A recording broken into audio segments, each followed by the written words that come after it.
Romains, chapitre 6. Que dirons-nous donc? Allons-nous persister dans le péché afin que la grâce se multiplie? Certainement pas. Nous qui sommes morts pour le péché, comment pourrions-nous encore vivre dans le péché? Ignorez-vous que nous tous qui avons été baptisés en Jésus-Christ, c'est en sa mort que nous avons été baptisés?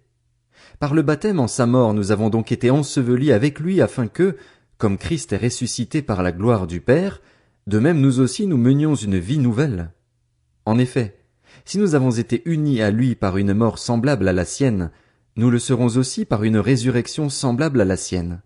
Nous savons que notre vieil homme a été crucifié avec lui afin que le corps du péché soit réduit à l'impuissance et qu'ainsi nous ne soyons plus esclaves du péché. En effet, celui qui est mort est libéré du péché. Or, si nous sommes morts avec Christ, nous croyons que nous vivrons aussi avec lui, car nous savons que Christ ressuscité ne meurt plus. La mort n'a plus de pouvoir sur lui. Christ est mort, et c'est pour le péché qu'il est mort une fois pour toutes. Maintenant qu'il est vivant, c'est pour Dieu qu'il vit. De la même manière, vous aussi, considérez-vous comme morts pour le péché et comme vivants pour Dieu en Jésus-Christ notre Seigneur. Que le péché ne règne donc plus dans votre corps mortel pour vous soumettre à lui par ses désirs. Ne mettez plus vos membres au service du péché comme des instruments de l'injustice, mais au contraire, livrez-vous vous-même à Dieu comme des morts revenus à la vie, et mettez vos membres à son service comme des instruments de la justice. En effet, le péché n'aura pas de pouvoir sur vous, puisque vous n'êtes plus sous la loi, mais sous la grâce. Quoi donc? Allons-nous pécher parce que nous ne sommes pas sous la loi, mais sous la grâce? Certainement pas. Ne savez-vous pas que si vous vous livrez à quelqu'un comme esclave pour lui obéir, vous êtes les esclaves du maître à qui vous obéissez, soit du péché qui conduit à la mort, soit de l'obéissance qui conduit à la justice?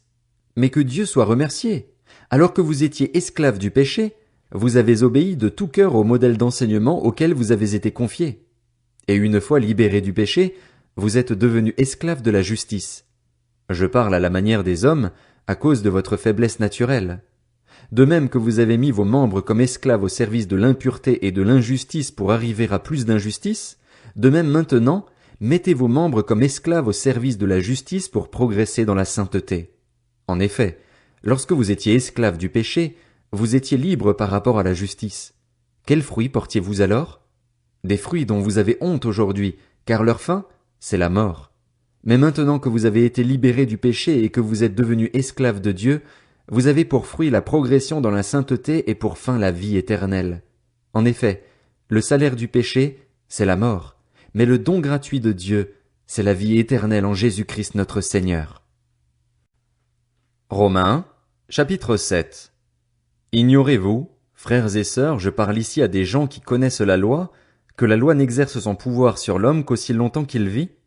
Ainsi, une femme mariée est liée par la loi à son mari tant qu'il est vivant, mais si son mari meurt, elle est dégagée de la loi qui la liait à lui. Si donc elle devient la femme d'un autre homme du vivant de son mari, elle sera considérée comme adultère. Mais si son mari meurt, elle est libérée de cette loi, de sorte qu'elle n'est pas adultère en devenant la femme d'un autre.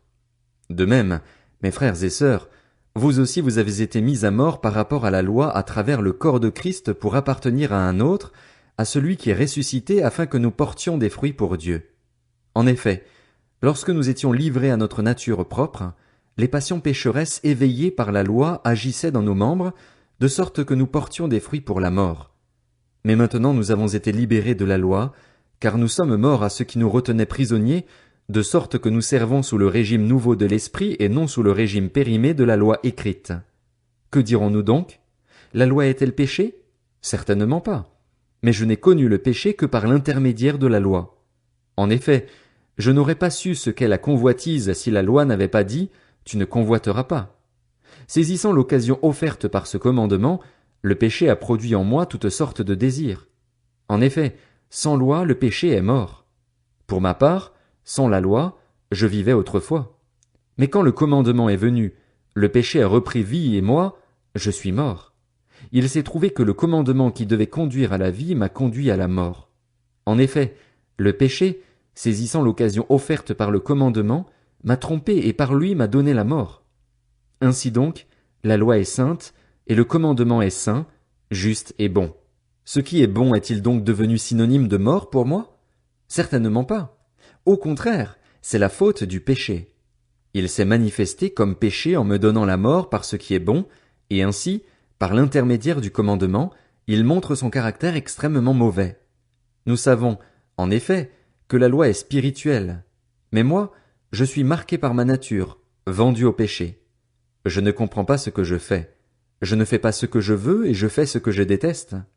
Or, si je fais ce que je ne veux pas, je reconnais par là que la loi est bonne. En réalité, ce n'est plus moi qui agis ainsi, mais le péché qui habite en moi. En effet, je sais que le bien n'habite pas en moi, c'est-à-dire dans ma nature propre. J'ai la volonté de faire le bien, mais je ne parviens pas à l'accomplir. En effet, je ne fais pas le bien que je veux, mais je fais au contraire le mal que je ne veux pas.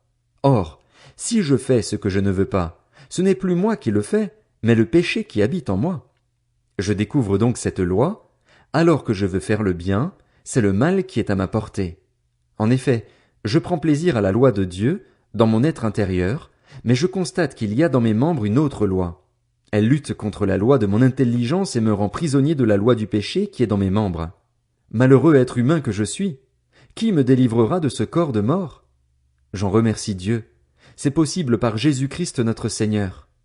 Ainsi donc, par mon intelligence, je suis esclave de la loi de Dieu, mais par ma nature propre, je suis esclave de la loi du péché.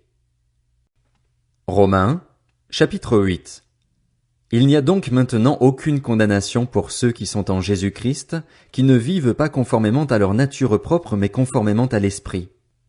En effet, la loi de l'Esprit qui donne la vie en Jésus-Christ m'a libéré de la loi du péché et de la mort, car ce qui était impossible à la loi parce que la nature humaine la rendait impuissante, Dieu l'a fait. Il a condamné le péché dans la nature humaine en envoyant à cause du péché son propre Fils dans une nature semblable à celle de l'homme pécheur. Ainsi, la justice réclamée par la loi est accomplie en nous qui vivons non conformément à notre nature propre mais conformément à l'Esprit. En effet, ceux qui se conforment à leur nature propre se préoccupent des réalités de la nature humaine, tandis que ceux qui se conforment à l'Esprit sont préoccupés par ce qui est de l'Esprit. De fait, la nature humaine tend vers la mort, tandis que l'Esprit tend vers la vie et la paix. En effet, la nature humaine tend à la révolte contre Dieu parce qu'elle ne se soumet pas à la loi de Dieu et qu'elle n'en est même pas capable. Or, ceux qui sont animés par leur nature propre ne peuvent pas plaire à Dieu. Quant à vous, vous n'êtes pas animés par votre nature propre mais par l'Esprit, si du moins l'Esprit de Dieu habite en vous. Si quelqu'un n'a pas l'Esprit de Christ, il ne lui appartient pas. Et si Christ est en vous, votre corps, il est vrai, est mort à cause du péché, mais votre esprit est vie à cause de la justice. Et si l'Esprit de celui qui a ressuscité Jésus habite en vous, celui qui a ressuscité Christ rendra aussi la vie à votre corps mortel par son Esprit qui habite en vous. Ainsi donc, frères et sœurs, nous avons une dette, mais pas envers notre nature propre pour nous conformer à ses exigences. Si vous vivez en vous conformant à votre nature propre, vous allez mourir, mais si par l'Esprit vous faites mourir les manières d'agir du corps, vous vivrez. En effet, tous ceux qui sont conduits par l'Esprit de Dieu sont fils de Dieu. Et vous n'avez pas reçu un esprit d'esclavage pour être encore dans la crainte, mais vous avez reçu un esprit d'adoption par lequel nous crions « Abba, Père ». L'Esprit lui-même rend témoignage à notre esprit que nous sommes enfants de Dieu. Or, si nous sommes enfants, nous sommes aussi héritiers. Héritiers de Dieu et co-héritiers de Christ, si toutefois nous souffrons avec lui afin de prendre aussi part à sa gloire. J'estime que les souffrances du moment présent ne sont pas dignes d'être comparées à la gloire qui va être révélée pour nous. De fait, la création attend avec un ardent désir la révélation des fils de Dieu. En effet, la création a été soumise à l'inconsistance, non de son propre gré, mais à cause de celui qui l'y a soumise. Toutefois, elle a l'espérance d'être elle aussi libérée de l'esclavage de la corruption pour prendre part à la glorieuse liberté des enfants de Dieu. Or nous savons que, jusqu'à maintenant, la création tout entière soupire et souffre les douleurs de l'accouchement. Et ce n'est pas elle seule qui soupire, mais nous aussi, qui avons pourtant dans l'esprit un avant-goût de cet avenir, nous soupirons en nous-mêmes en attendant l'adoption, la libération de notre corps. En effet, c'est en espérance que nous avons été sauvés. Or l'espérance qu'on voit n'est plus de l'espérance. Ce que l'on voit, peut-on l'espérer encore? Mais si nous espérons ce que nous ne voyons pas, nous l'attendons avec persévérance. De même l'Esprit aussi nous vient en aide dans notre faiblesse. En effet, nous ne savons pas ce qu'il convient de demander dans nos prières, mais l'Esprit lui-même intercède pour nous par des soupirs que les mots ne peuvent exprimer. Et Dieu qui examine les cœurs sait quelle est la pensée de l'Esprit, parce que c'est en accord avec lui qu'il intercède en faveur des saints. Du reste, nous savons que tout contribue au bien de ceux qui aiment Dieu, de ceux qui sont appelés conformément à son plan. En effet, ceux qu'il a connus d'avance, il les a aussi prédestinés à devenir conformes à l'image de son Fils, afin que celui-ci soit le premier-né d'un grand nombre de frères. Ceux qu'il a prédestinés, il les a aussi appelés.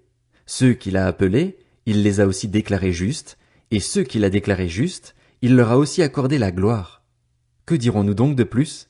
Si Dieu est pour nous, qui sera contre nous? Lui qui n'a pas épargné son propre Fils, mais l'a donné pour nous tous, comment ne nous accorderait-il pas aussi tout avec lui? Qui accusera ceux que Dieu a choisis? C'est Dieu qui les déclare justes. Qui les condamnera? Jésus-Christ est mort, bien plus, il est ressuscité, il est à la droite de Dieu et il intercède pour nous. Qui nous séparera de l'amour de Christ?